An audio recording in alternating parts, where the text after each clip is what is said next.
Bueno, bienvenidos a este segundo conversatorio de neuroderechos. Ya tuvimos oportunidad de tener un primer conversatorio anterior, por lo tanto vamos a intentar tomar algunas cuestiones de nexo para situar a aquellos que estén viendo esta grabación y no hayan tenido oportunidad de participar del primer conversatorio.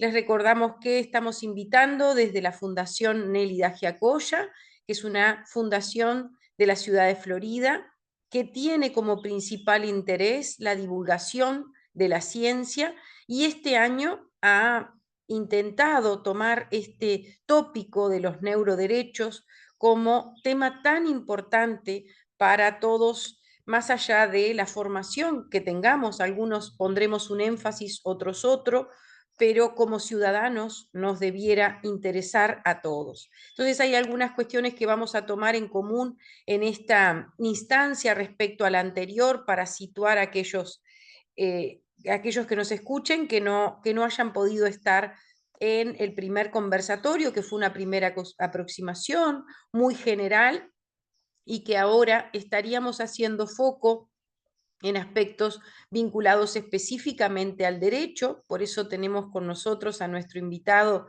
a quien empezamos y finalizaremos agradeciéndole profundamente, que es José Antonio Iglesias, a quien voy a presentar más formalmente en unos minutos.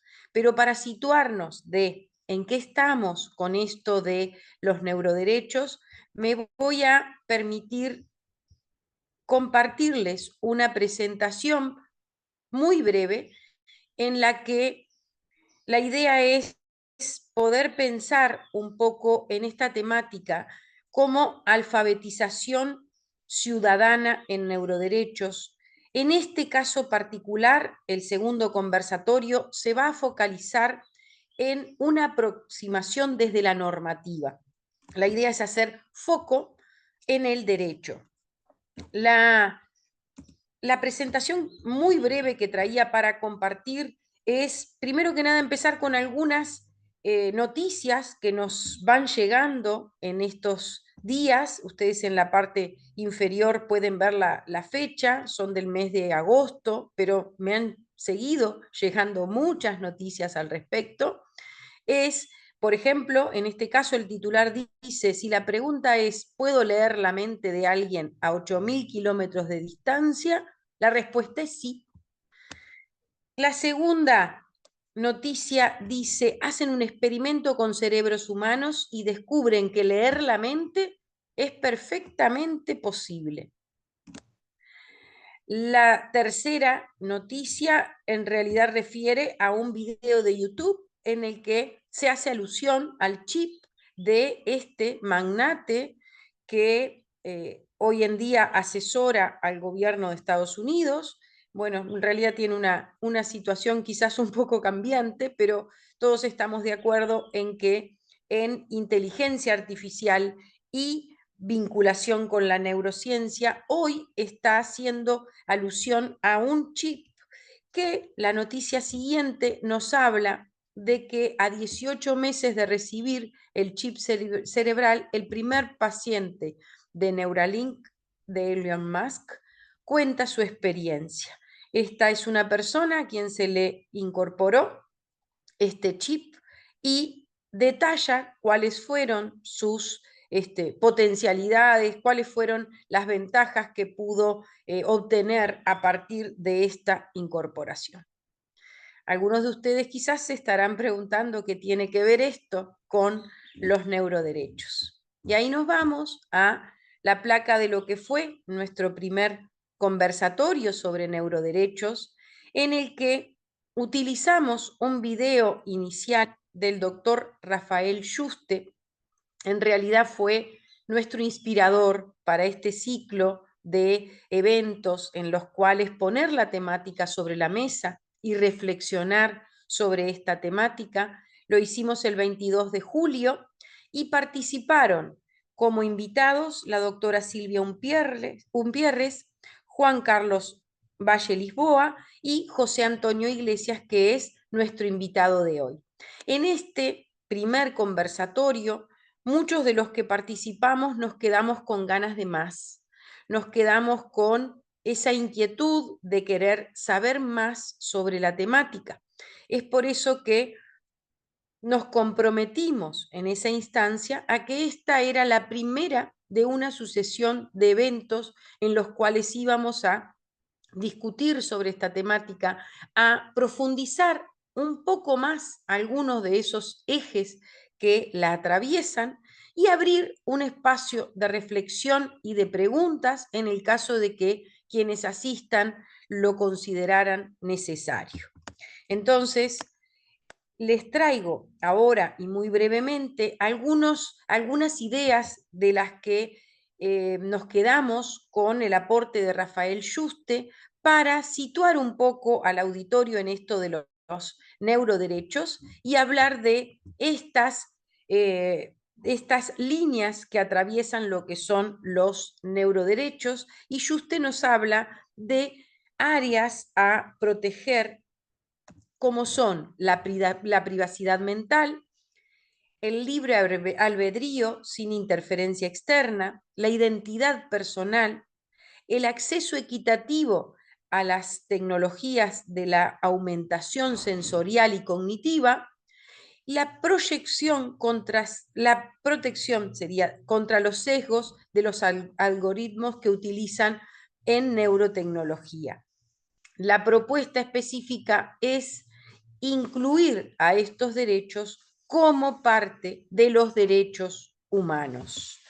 Entonces, con este panorama de qué estamos hablando en líneas muy generales, porque José Antonio seguramente nos vaya a ayudar a profundizar un poco estas ideas, queríamos compartirle también esto de que la temática de neuroderechos tiene múltiples perspectivas, como son la política, la educación, la bioética, la inteligencia artificial, la neurotecnología, la neurociencia, los derechos humanos y el derecho, que va a ser nuestro foco específico en el día de hoy.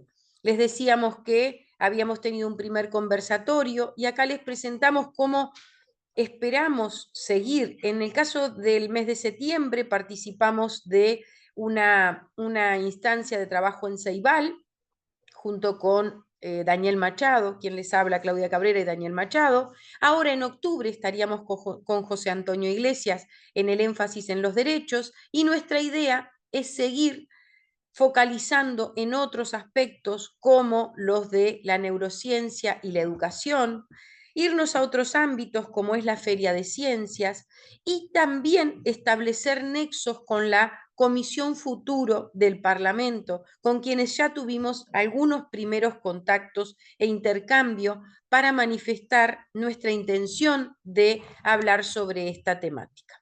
Entonces, para darle paso a nuestro invitado, voy a compartir con ustedes la presentación de su breve currículum para que...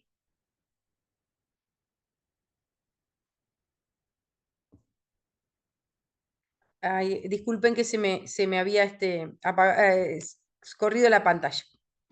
Su breve currículum, porque en el primer conversatorio lo pasamos por el chat, pero en este caso, que tenemos un ponente y que nos da el tiempo para compartirlo, nos parece sumamente importante compartir la formación de José Antonio Iglesias, a quien tuvimos oportunidad de conocer este año. Es graduado como doctor en Derecho y Ciencias Sociales en la Facultad de Derecho de la Universidad de la República. Es abogado especializado en Derecho Laboral y Relaciones Laborales. Es profesor de Derecho del Trabajo y de la Seguridad Social en Facultad de Derecho de la Universidad de la República. Es abogado asesor de la Dirección Nacional de Seguridad Social del Ministerio de Trabajo y Seguridad Social. Es investigador y consultor experto de UNESCO en neuroderechos. Es experto jurídico por Uruguay ante UNESCO para la aprobación de una recomendación para la ética de la neurotecnología. Participó como experto en la construcción de informes científicos en calidad de aminus cuniare en casos en que determinaron sentencias paradigmáticas con la Corte Suprema de Chile, referente de la protección de neurodatos y la protección de datos biométricos producto del escaneo del iris humano. Asesor y consultor experto sobre las implicaciones éticas, legales y sociales para la elaboración de proyectos de ley en materia de neuroderechos a considerarse por el Parlamento de Uruguay, así como también en otros países de Latinoamérica. Cuenta con numerosas publicaciones, ponencias y actividades académicas vinculadas a la investigación y promoción de los derechos tanto en América Latina como Europa. Actualmente, a cargo de la colaboración con redes UCLM de la coordinación de 2 números monográficos referidos a la Carta de Derechos Digital de España sobre el impacto de las neurotecnologías en el mundo del trabajo, a ser publicados en una revista en 2025 y 2026, de la que es fundador. Tripalum es la revista. Fundador de la Red Iberoamericana de Neuroderechos y Neuroética. Nos parecía muy importante referir a la presentación de José Antonio para que pudiéramos dimensionar esta generosidad de venir y acercarse con su voz a darnos su perspectiva, alguien que cuenta con tanta formación específica con esta temática. Así que doy por finalizada esta introducción, que esperaba fuera más corta y se me fue más larga, y le damos la palabra a José Antonio, tratando de inspirarlo con un par de preguntas que nos hacíamos como punto de partida, preguntándote desde tu perspectiva como especialista, ¿cuál es la situación actual frente al tema a nivel internacional y regional? ¿Y cuáles consideras que son los principales desafíos? Bienvenido y otra vez gracias, José Antonio. Bueno, buenas tardes, para todas y para todos. Muchas gracias por la invitación, muy honrado de participar en este espacio. Quiero agradecer a Claudia, muy especialmente y en su nombre, a la Fundación Nelly Demir y Acoya, eh, por esta nueva invitación a compartir este, conocimientos, información, perspectivas acerca de una temática que ya no es tan novedosa como lo era en su momento. Y debemos decir que afortunadamente este, ya no es tan novedosa como hace unos años en los cuales nos iniciamos en el estudio y en la formación sobre esta temática. Yo, con tu permiso, Claudia, voy a compartir una pequeña presentación, si estoy habilitado.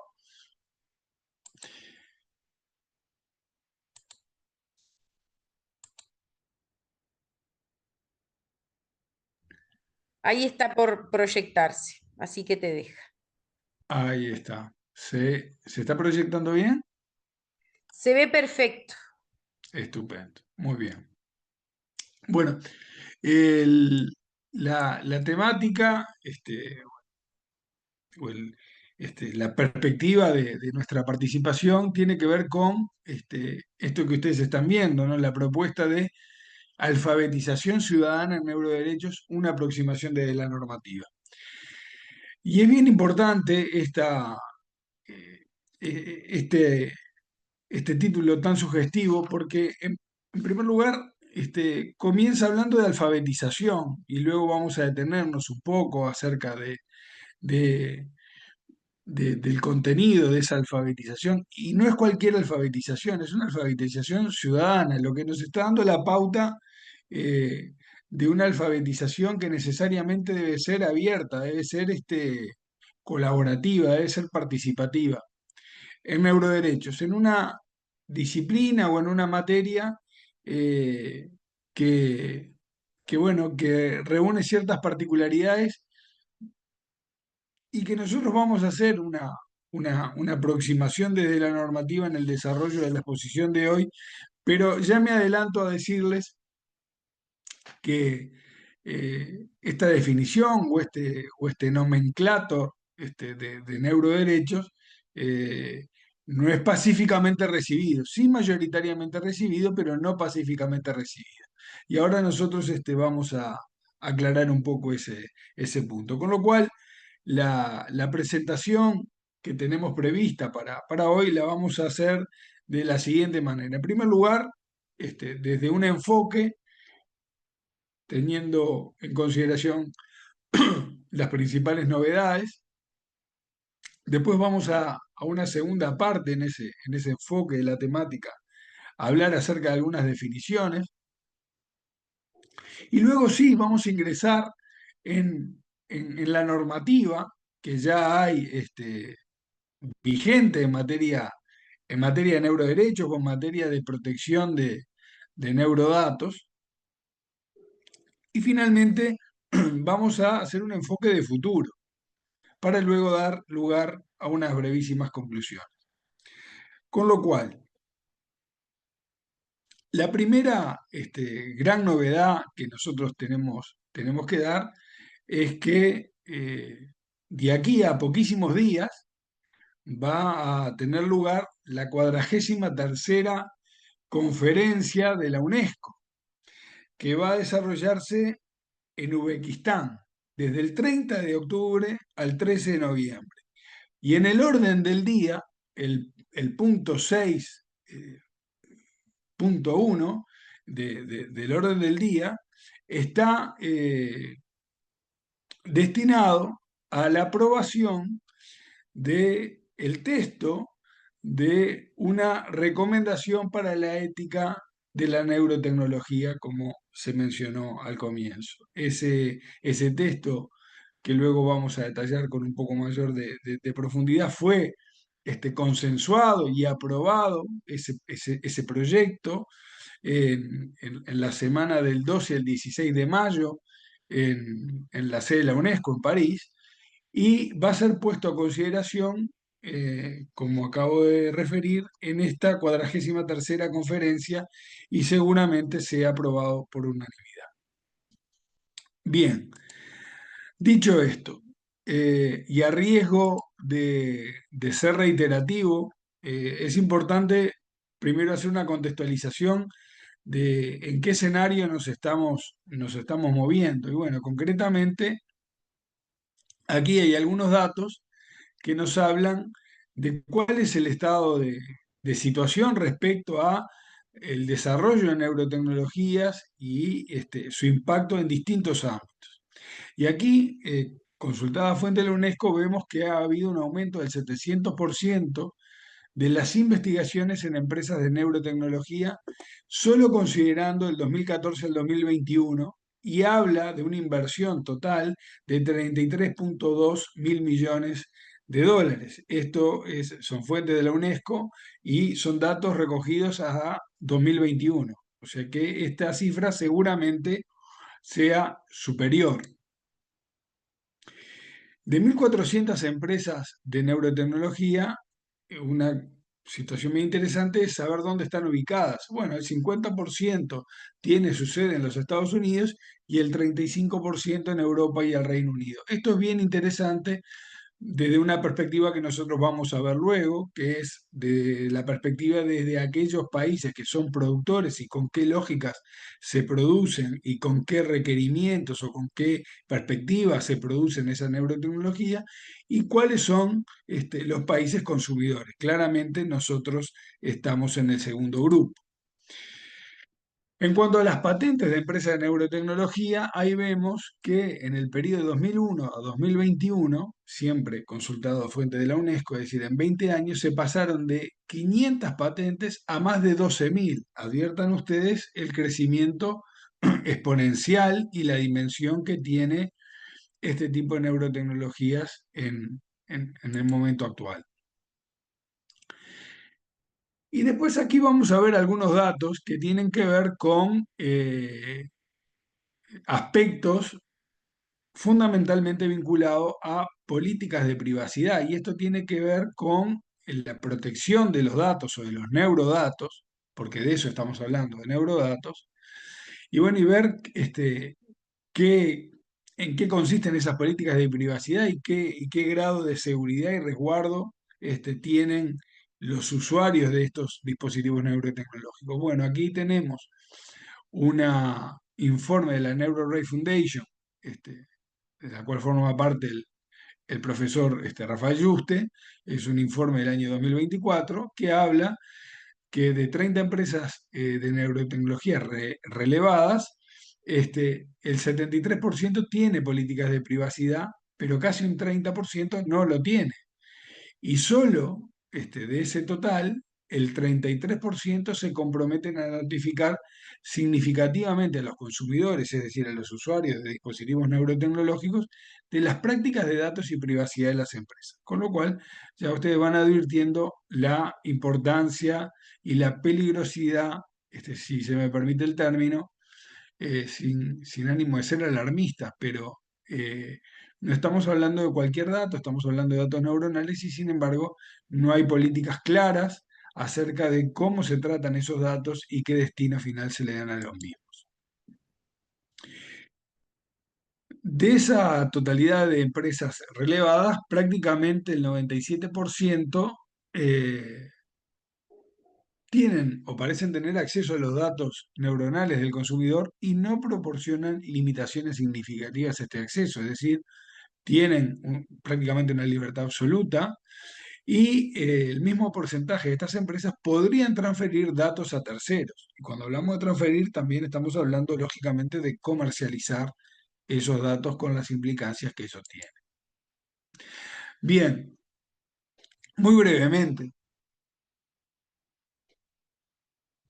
quienes introducen el término de neuroderechos son los neuroeticistas Marcello Yenke y Roberto Andorno, allá por el año 2017, a consecuencia de la preocupación que estos prestigiosos neuroeticistas tenían respecto a las implicancias éticas y también jurídicas del uso de dispositivos neurotecnológicos en seres humanos. Y a partir de ahí advierten o consideran que, bueno, que los derechos humanos o bien deberían ser ampliados con estos denominados neuroderechos o bien ayornados, ya que los actuales derechos humanos por más allá que tengan vinculación con la libertad de pensamiento, la no discriminación y otros derechos humanos fundamentales, no serían lo suficientemente amplios para comprender o incorporar estas nuevas realidades. Por eso proponen estos 4 neuroderechos que ustedes ven ahí y que ya fue referido también por Claudia al inicio de la presentación: el derecho a la libertad cognitiva, a la privacidad mental, a la integridad mental, a la continuidad psicológica. Yo no me voy a detener aquí, simplemente los enumero.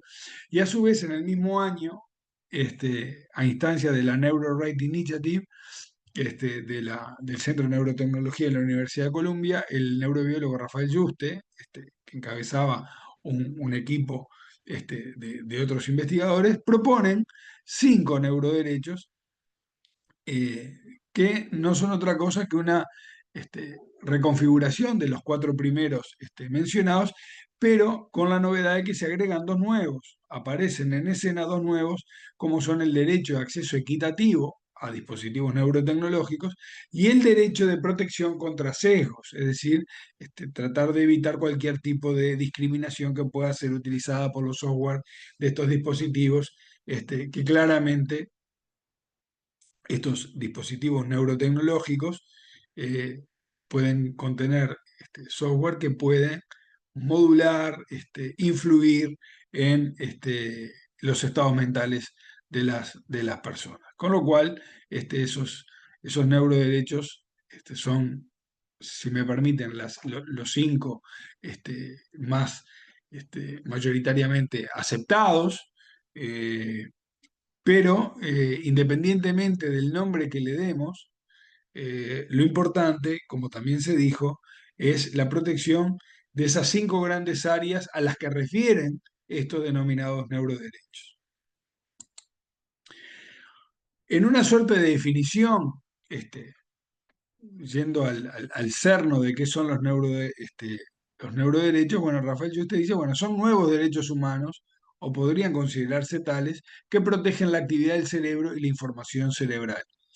Eh, Yo tengo que hacer una aclaración, aquí veremos que en realidad esta definición, si bien es importante, no es toda abarcativa porque como vimos hay otros neuroderechos que no necesariamente tienen que ver con la protección de la actividad del cerebro y la información cerebral y sí tienen que ver, como dijimos, con el acceso, la posibilidad del acceso equitativo a este tipo de dispositivos neurotecnológicos.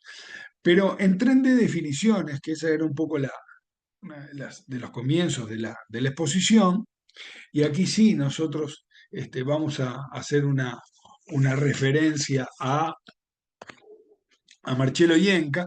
Marcello Ienca en el 2021 este, intenta definir los neuroderechos de la siguiente manera. Dice, bueno, los neuroderechos pueden definirse, en definitiva, como los principios éticos, legales, sociales o naturales de libertad o titularidad relacionados con el dominio cerebral y mental de una persona. Aquí hay un esfuerzo definitorio sobre qué debería entenderse por neuroderechos. ¿Dónde vamos a encontrar otras definiciones sobre neuroderechos? ¿O, qué, o de qué estamos hablando cuando hablamos de neuroderechos? Bueno, lo vamos a encontrar, por ejemplo, en algunos proyectos normativos de los que daremos cuenta a continuación. Y una curiosidad es la siguiente. Si ustedes eh, cuando esté aprobado el texto, estudian desde, desde la primera página a la última, desde la exposición de motivos y el articulado, en ningún momento surge la palabra neuroderechos en lo que es el proyecto de recomendación para la ética de la neurotecnología de la UNESCO. Eh, Ahí pudimos constatar que de forma subyacente en el debate, en el discurso, en el intercambio que hubo, había como una fuerte resistencia a nombrar expresamente o denominar expresamente alguna de estas áreas como neuroderechos. Porque se entiende, o hay quienes entienden que con las declaraciones de derechos humanos ya bastaría. Entonces, mm, no quieren, o no querían o no pretendían generar, como se dice habitualmente, una inflación normativa o no veían esa necesidad. Pero volvemos al comienzo. Yo creo que lo importante, más allá del nombre, es qué es lo que estamos regulando, qué es lo que estamos protegiendo.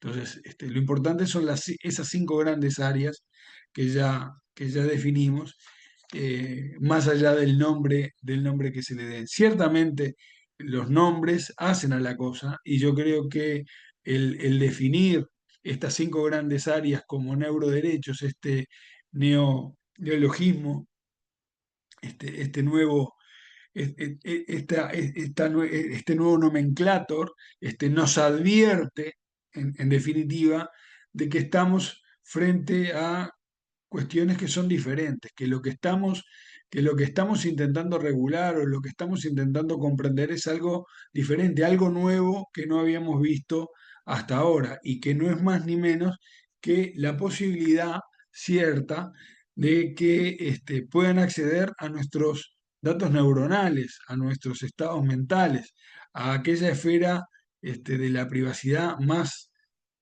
sagrada, este, más propia del ser humano. Porque en definitiva, eh, lo que uno piensa o lo que uno siente, si no lo expresa, eh, uno decide hasta, hasta dónde uno quiere compartir qué es lo que está pensando. No tiene que ver con la libertad de pensamiento per se, sino en algo previo, en algo de decir, bueno, yo estoy pensando esto, pero soy yo, en definitiva, quien decido cuándo lo exteriorizo, con quién, en qué contexto.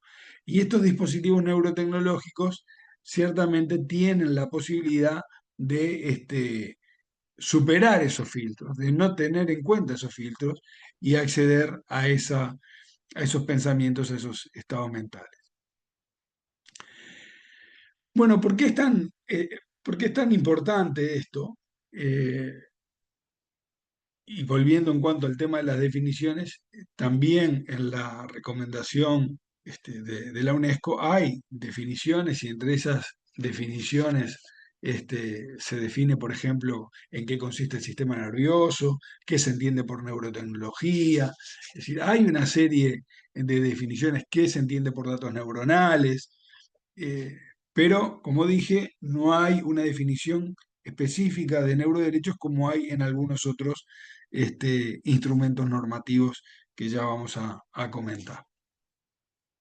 Ahora bien, estos datos neuronales ciertamente ingresan dentro de la categoría de datos personales, eso está claro, o sea, a nadie le sorprende eso. Ahora bien, nosotros vamos a poder diferenciar aquellos datos cerebrales que deberían hacer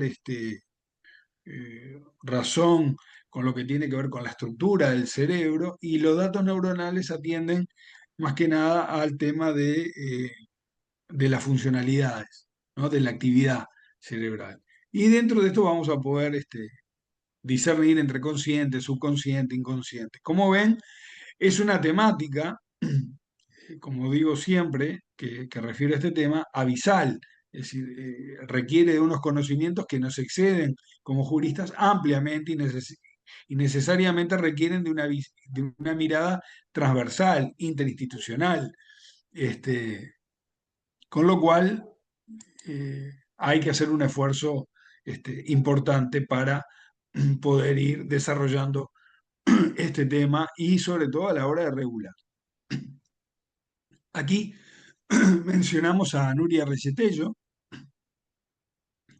también una prestigiosa este, investigadora en esta temática, en la cual ella también hace un raconto desde el punto de vista normativo y dice, bueno, el camino de la regulación en el nivel legislativo se ha ido desarrollado, ya sea de forma paralela a reformas constitucionales en el mismo sentido. ¿Mm? En México, por ejemplo, vamos a encontrar proyectos de reforma constitucional del artículo cuarto de la Constitución de los Estados Unidos mexicanos, o algún proyecto de ley del cual vamos a hacer referencia.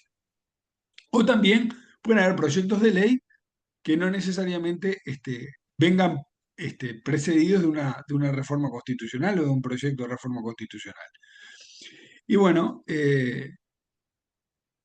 esta temática evidentemente ya está en otra dimensión. Antes era un tema absolutamente desconocido. Las luces se las llevaba principalmente todo lo que tiene que ver con la inteligencia artificial, el Big Data, el Machine Learning, el chat GPT, otros desarrollos tecnológicos, pero el tema de las neurotecnologías no estaba focalizado todavía. Si bien es cierto que estos dispositivos neurotecnológicos también se sirven y se valen de la inteligencia artificial y del machine learning y del big data para procesar sobre todo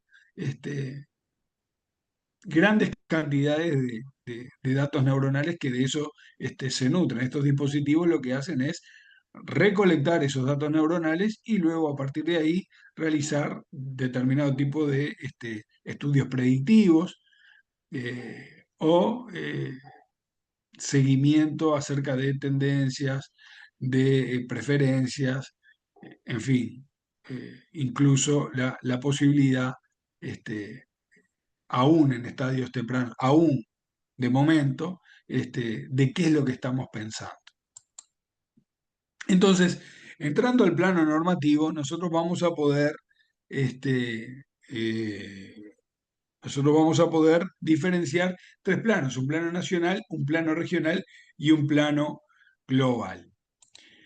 En el plano, en estos tres planos también nosotros vamos a poder distinguir eh, tres planos más, es decir, aquellos instrumentos normativos de soft law, es decir, normas que no son vinculantes, que no son de cumplimiento obligatorio, ofician como una suerte de guía, de recomendación, pero no tiene efecto obligatorio, y sí aquellos, por ejemplo, que son ley, ya sea una ley modificativa de una ley preexistente, como habitualmente ocurre con lo que tiene que ver con la ley de protección de datos personales. Normalmente hay algunos países que han seguido ese recorrido, es decir, no crear una ley específica y sí modificar una ley preexistente concretamente vinculado a la ley de protección de datos personales, que es uno de es uno de los aspectos que contemplan los neuroderechos, pero no todo, pero es uno de los más importantes, lógicamente, porque tiene relación con lo que tiene que ver con la privacidad mental, la denominada privacidad mental y el procesamiento de datos neuronales. Y por último, la Constitución. En cuanto al alcance de la protección, bueno, estos desarrollos tecnológicos tienen un inicio normalmente, ya sea en el sector militar, en el sector médico, y luego van permeando a otros, a otras áreas de la sociedad, como son la educación, el área laboral, el área penal, y ya vemos ahí impactos de estos dispositivos neurotecnológicos en estas áreas. En cuanto a estos instrumentos normativos, nosotros vamos a ver también, vamos a poder diferenciar velocidades, diferentes velocidades. Aquellos que ya han sido aprobados, aquellos que están en una fase de proyecto y aquellos que simplemente son iniciativas y que aún no han cristalizado. Bueno, ¿cuáles son las principales normativas e iniciativas regulatorias? Bueno, vamos a ver distintos países. Yo voy a hacer hincapié en alguno de ellos. Chile fue el primer país a nivel mundial que incorporó en una norma este, obligatoria, ni más ni menos que en la de mayor rango, como es la Constitución, en el artículo 19, el numeral primero, inciso final, incorpora la protección de neurodatos y fue el primer país. Tiene actualmente un proyecto de ley a estudio en el Parlamento que regula, que viene a regular ese artículo de la Constitución. A su vez, Brasil cuenta con un proyecto de ley ingresado que lo que intentaba hacer es modificar la Ley General de Protección de Datos Personales.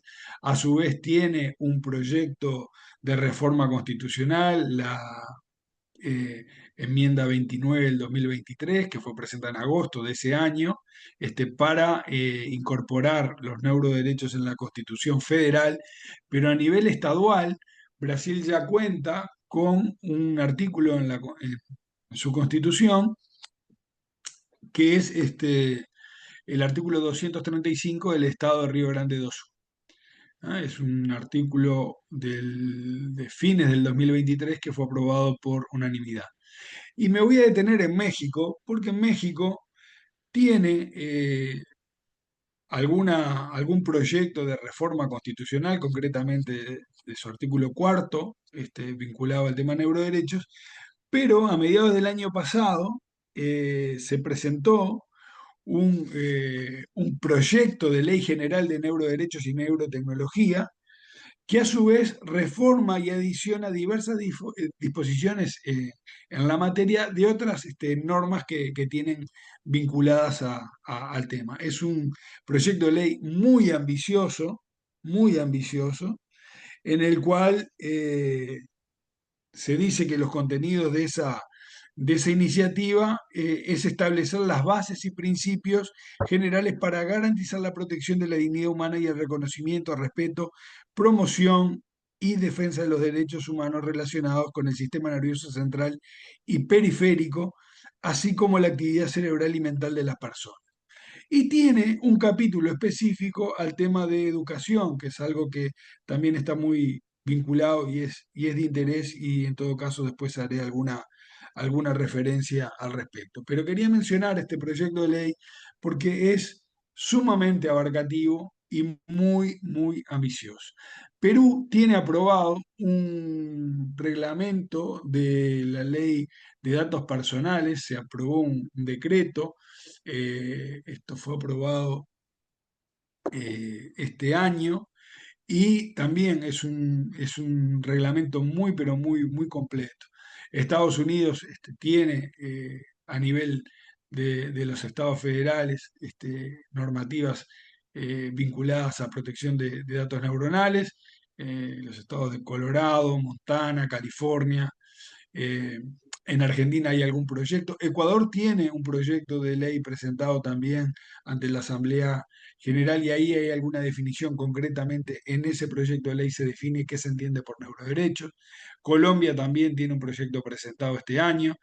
Panamá, en el artículo 28 de su constitución, se establece la protección de los estados mentales. No es poca cosa, es curioso que en su constitución, este, incluso previo a esta discusión de los neuroderechos, tenía esa disposición en su constitución. Bueno, España, vamos a encontrar la declaración de derechos digitales, vamos a encontrar la declaración de Valencia, son guías, no son vinculantes. En Francia una reforma del Código Civil en lo que tiene que ver con temas de bioética. En Italia y en Uruguay hay presentado un proyecto de ley desde junio del año pasado, concretamente fue un proyecto presentado por el diputado Rodrigo Goñi, que lo que hace es añadir a el artículo cuarto, literal E, de la Ley 18.331, protección de datos personales, incorpora como datos sensibles los datos cerebrales y neuronales.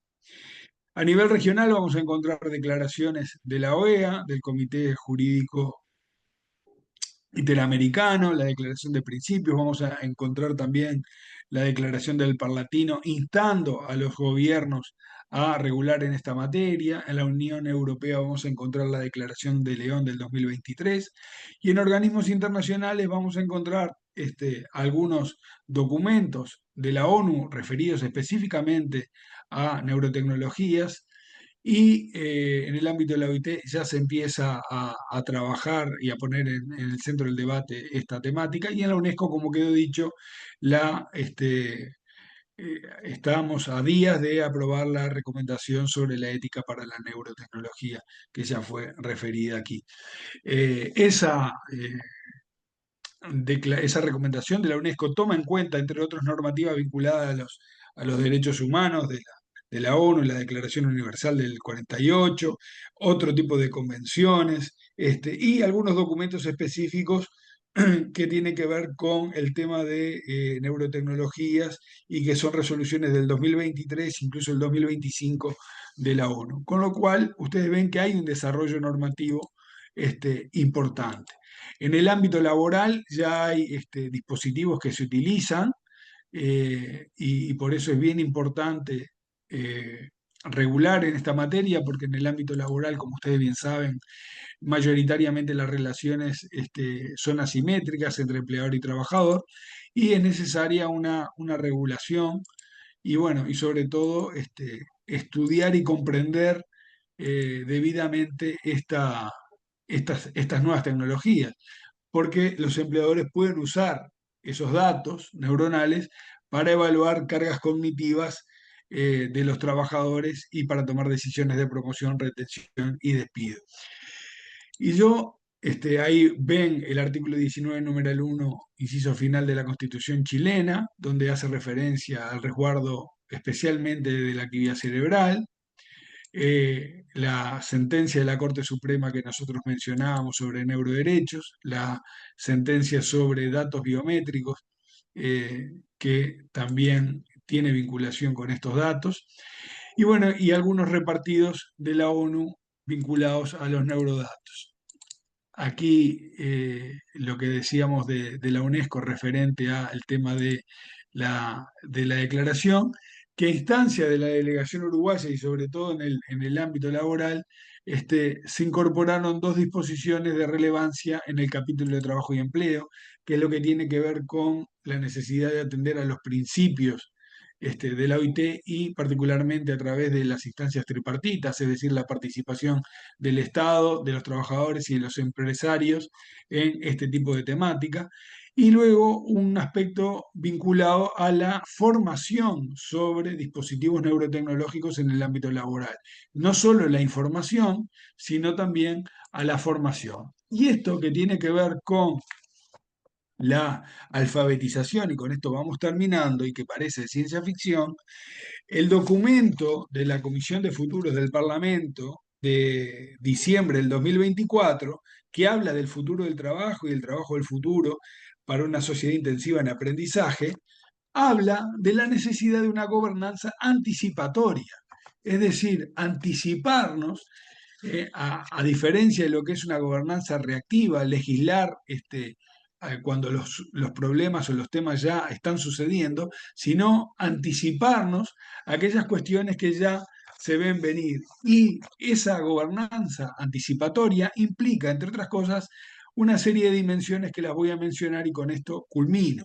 Y tiene que ver con la anticipación y orientación al futuro, la mirada sistémico-relacionales, la imaginación, creatividad y experimentación, el aprendizaje intensivo, la inteligencia colectiva, es decir, la participación ciudadana, la necesidad de que la ciudadanía y las personas se apropien de estas temáticas, que sepan, que investiguen, que se informen, y luego todo lo que tiene que ver con la adaptabilidad y resiliencia y sobre todo la anticipación responsable, es decir, promover decisiones éticas y reflexivas considerando los impactos futuros con un uso del futuro informado. Por eso concluyo que estas cuestiones que parecieran de ciencia ficción, como aquellas grandes invenciones que imaginaba Jules Verne, ciertamente muchas de ellas se cumplieron, con lo cual nosotros deberíamos de estar atentos y fomentar esa alfabetización digital, concretamente en lo que tiene que ver con la formación en neurotecnologías y neuroderechos, porque este es un tema que ciertamente no es de futuro, sino que es de ahora. Así que muchas gracias por la atención y quedo a disposición en estos pocos minutos que quedan. Muchas gracias, José Antonio. Súper interesante la presentación. Bueno, a mí me quedaron como varias cosas para pedirte alguna idea más. Me quedo con la idea que manifestaste de la Comisión Futuro de inteligencia colectiva y este trabajo hacia la inteligencia colectiva, porque de alguna manera estos espacios hacen a eso, ¿no? A comprender para poder juntos pensar sobre ese futuro que queremos, que es hoy y que a su vez está en nuestras manos el poder incidir en cómo regularlo éticamente y responsablemente. Me voy a llamar a silencio para darle cabida a quienes quieran hacer algún tipo de pregunta, de manifestar inquietud, reflexión, para que no sean solo nuestras voces, sino que alguien que quiera hacer alguna pregunta.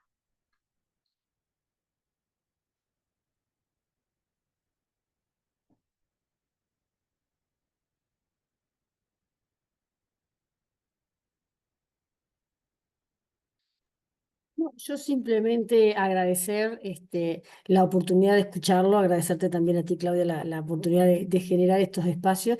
Súper interesante, yo no estuve en la primera convocatoria, así que si para ti fue, digamos, siempre son instancias nuevas, pero esta más todavía porque es mi primer acercamiento al tema. Así que yo tenía, uno escucha neuroderechos y bueno, la formación de uno desde el lado de la educación, se imagina que, pero tan amplio, tanta capacidad de esto de los datos neuronales cerebral, tanta capacidad de intervenir, digamos, externamente en lo que es el accionar y el pensamiento de las personas a través de estos dispositivos, impacta. No, no digo que asusta, pero casi. Y lo que nos permite o lo que nos debería movilizar es, bueno, ¿qué hacemos? ¿Cómo formamos a todos los ciudadanos para manejarse en este mundo con conciencia de las posibilidades de las tecnologías? ¿Y cuál es el rol de los docentes, no? Acá yo trabajo en el Instituto de Formación Docente Y bueno, formar a los docentes para formar a los ciudadanos del futuro es realmente un desafío. Y todavía cuando los docentes tampoco están todos digamos, acercándose a estas temáticas. Si el profesor hablaba de la gobernanza anticipativa, digamos, lejos estamos, muchos docentes, de acercarse, al empezar a acercarse a la temática para después anticipar, digamos, la intervención desde la educación, ¿no? Realmente el desafío ahí parece más grande todavía. Pero la verdad que muy agradecida y súper, digamos, con mucha necesidad de seguir en esta línea y de ampliar urgentemente la formación. Muchísimas gracias, Delma. Muchísimas gracias. Preguntaban si va a estar dispuesta la grabación en internet. Sí, en el canal de YouTube de la Fundación. Ahora tratamos de ponerles el link ahí. También nos decían que José Antonio, el mail no tuvieron tiempo como de copiarlo, que lo podemos pasar el vínculo. Y mientras vamos haciendo esas cuestiones, y mientras van pensando quizás alguna otra pregunta o reflexión, yo te voy a pedir, si es posible, que profundices un poquito en esto que dijiste. Después capaz que les hablo más de México y el tema educación, que a mí me quedó como sonando esa punta de relación que hiciste mención y que nosotros, claro, el público que tenés acá es fundamentalmente educativo. Seguramente la mirada asincrónica del video sume a otros actores, pero los que estamos acá y con esta avidez de preguntar, vamos por el lado educativo. Entonces, ¿qué hizo México respecto a eso?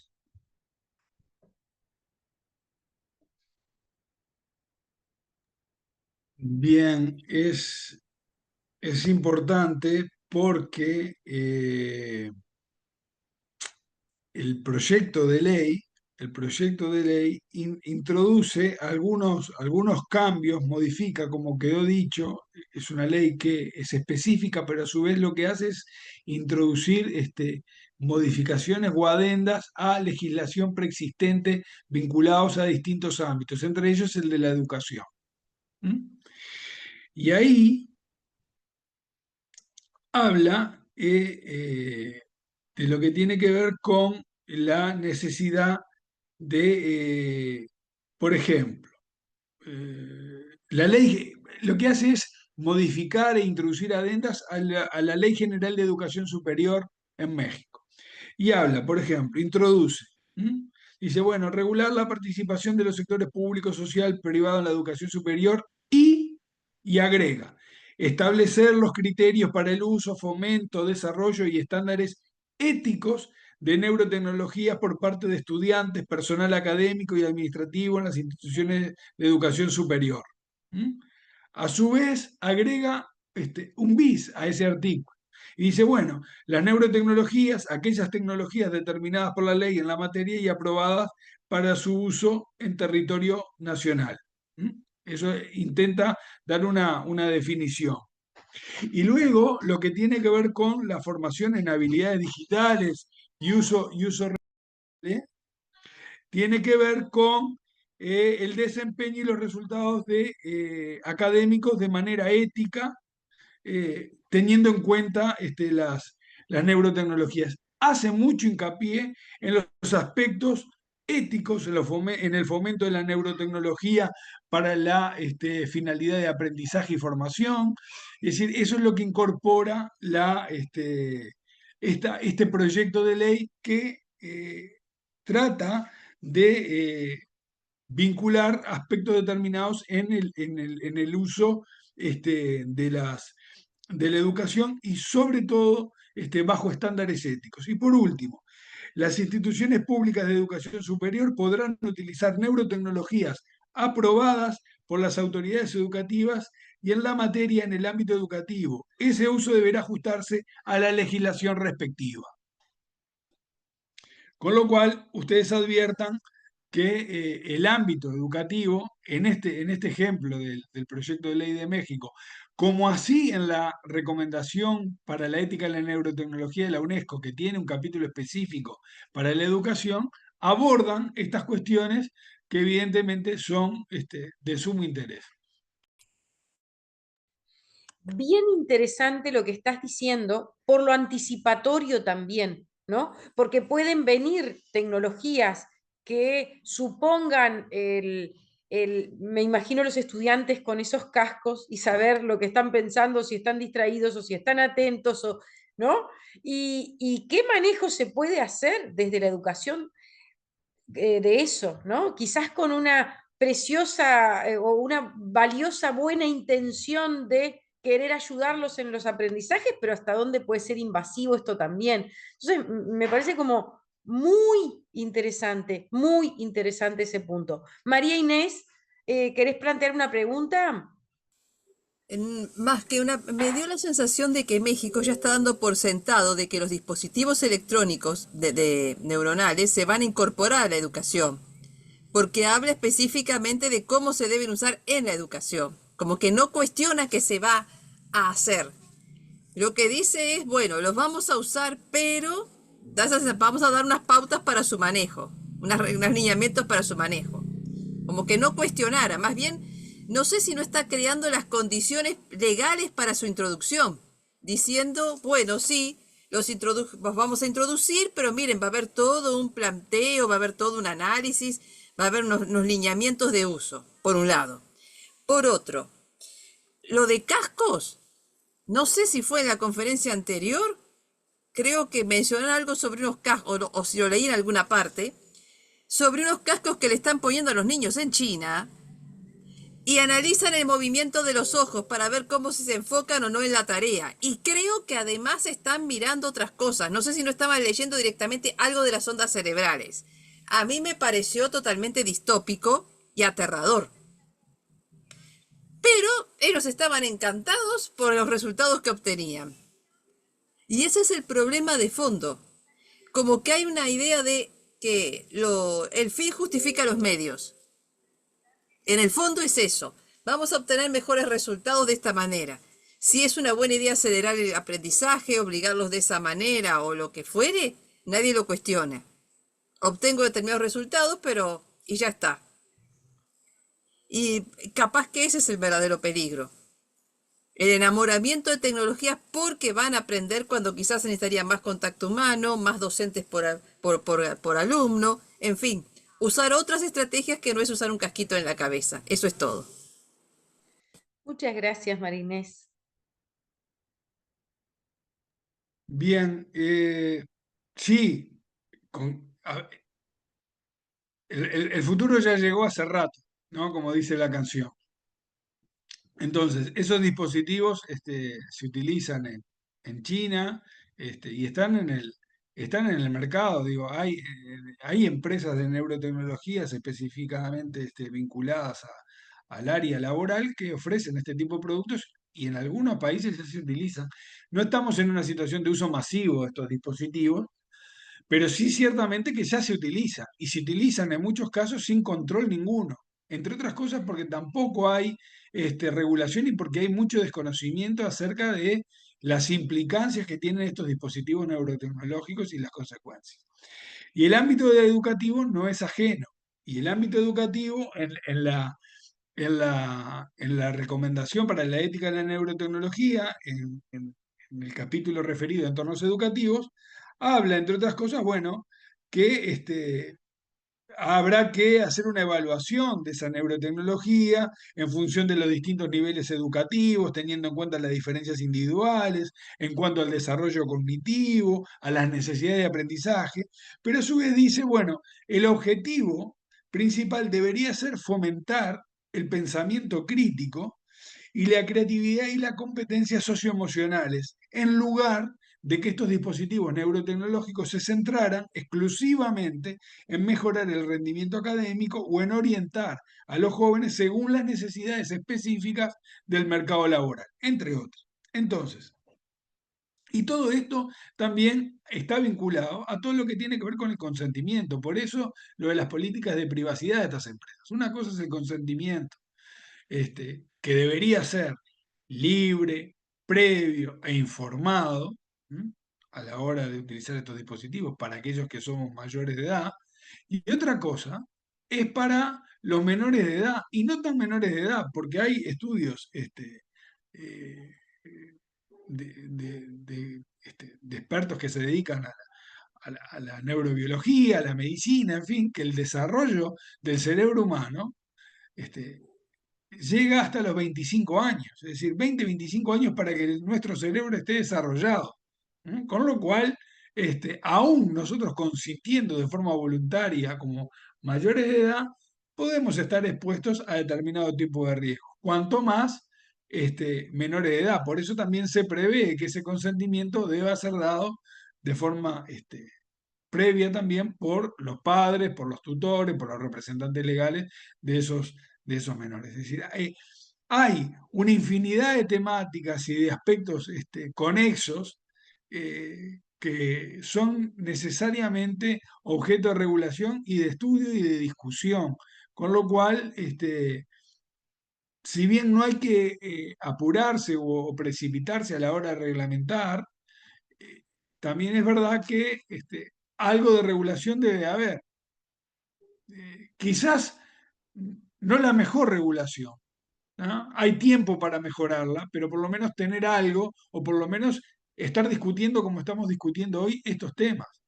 Si uno ve las distintas normas aprobadas en los distintos países de Latinoamérica, este, todas son diferentes. Pueden tener un objetivo común, pero son diferentes. Entonces no hay una uniformidad a la hora de reglamentar, no hay un consenso a la hora de reglamentar, no hay un consenso ni siquiera terminológico a nivel de definiciones, con lo cual la tarea es enorme. Pero aún así, la paradoja de todo esto es que Latinoamérica está a la vanguardia de la regulación en estos aspectos en comparación con otros países como son, por ejemplo, Estados Unidos o Europa, que curiosamente son los países productores o desarrolladores de estos tipos de dispositivos neurotecnológicos. Nosotros que estamos entre los países tomadores de este tipo de tecnología, que otro aspecto sería, lógicamente, y a ustedes no les pasa desapercibido, es ver, bueno, qué sesgo, qué orientación se le da al desarrollo de esos dispositivos, con qué objetivo, desde qué perspectiva cultural, con qué finalidad. Y bueno, nosotros somos países tomadores, pero por lo menos estamos, si se me permite la expresión, viendo aún la realidad con las cartas vistas sobre la mesa y estamos a tiempo de tomar determinado tipo de decisiones, este, quizás no las mejores, pero por lo menos empezar a andar este camino y empezar a intentar regular o a precaver o a prevenir sobre los eventuales y potenciales riesgos que tiene la utilización de estos dispositivos neurotecnológicos en todas las áreas. Bien, creo que esta instancia ha sido muy valiosa. Diría yo que vayamos cerrando por acá. Estos espacios nos dejan siempre con una sensación de saber más de lo que sabíamos cuando llegamos, pero sobre todo con mucho deseo de seguir profundizando y seguirnos informando. Por este año, José Antonio, te diré que no volveremos a molestarte, pero no garantizo que el siguiente, porque esto va cambiando tanto y va siendo tan dinámico que no me comprometo a que no volvamos a invitarte, porque sería un gusto que el año que viene podamos tener algún otro encuentro para ver cómo va evolucionando esto. Empezamos y en el medio y ahora al finalizar te agradecemos enormemente esta generosidad que tuviste en compartir estas ideas, estas inquietudes y reflexiones. Y bueno, esto va a quedar disponible para quien quiera pueda verlo asincrónicamente y seguiremos intentando buscar otras voces que nos ayuden a seguir pensando esta temática. Muchas gracias a ti y a todos los que nos acompañaron y todos los que decidan verlo después, porque es una temática muy, pero muy relevante. Muchas gracias. Muchas gracias a ustedes por la atención y por la invitación. Muy Que agradecido. pasen muy bien. En nombre de la Fundación les agradecemos profundamente. Gracias.